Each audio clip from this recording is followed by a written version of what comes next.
Jesus said to his disciples, Watch out that no one deceives you. For many will come in my name, claiming I am the Christ, and will deceive many. You will hear of wars and rumors of wars, but see to it that you are not alarmed. Such things must happen, but the end is still to come. Nation will rise against nation, and kingdom against kingdom. There will be famines and earthquakes in various places.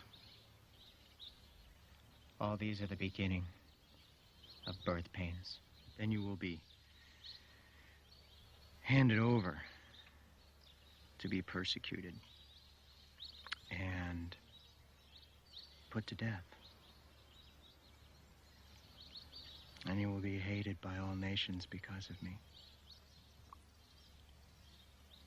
At that time, many will turn away from the faith.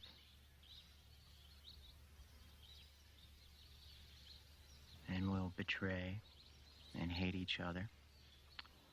And many false prophets will appear and deceive many people. Because of the increase of wickedness, the love of most will grow cold. But he who stands firm to the end will be saved.